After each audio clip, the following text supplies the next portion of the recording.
સુરતમાં ભેસ્તાન પોલીસ મથકમાં નોંધાયેલા 6 લાખ રૂપિયાની ગરફોડ ચોરીના ગુનામાં સુરત ક્રાઇમ બ્રાન્ચે એક આરોપીની ધરપકડ કરી છે। સુરતના ભેસ્તાન પોલીસ મથકમાં નોંધાયેલા આશરે 6 લાખ રૂપિયાની ગરફોડ ચોરીના ગુનામાં સુરત ક્રાઇમ બ્રાન્ચે મહત્વપૂર્ણ કાર્યવાહી કરી છે। વર્ષ 2025ના 24 માર્ચે બનેલી આ ઘટનામાં બાંધકામ સાઇટ પરથી કન્સ્ટ્રક્શન સામાનની ચોરી કરવામાં આવી હતી।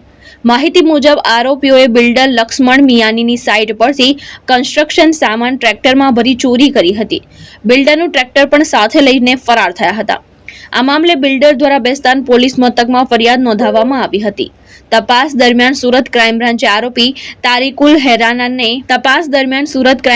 આરોપી તારીકુલ હેનારાને અમદાવાદ જિલ્લાના ધોળકા ખાતે આવેલ એક બાંધકામ સાઇટ પરથી ઝડપી પાડ્યો હતો। આરોપીએ પોતાના પિતરાએ અનિકુલ રેહાન સાથે મળીને આ ચોરીને અંજામ આપ્યો હતો। આ કેસમાં અનિકુલ રેહાન અગાઉ પોલીસના હાથે ઝડપાઈ ગયો હતો, જ્યારે તારીકુલ હેનારા અમદાવાદ ખાતે ભાગી છૂટ્યો હતો। હાલ આરોપીની ધરપકડ બાદ સુરત ક્રાઇમ બ્રાન્ચ દ્વારા વધુ તપાસ હાથ ધરવામાં આવી રહી છે। ભાવેશ ઉપાધ્યાય, દ્રષ્ટિકોણ ન્યૂઝ, સુરત।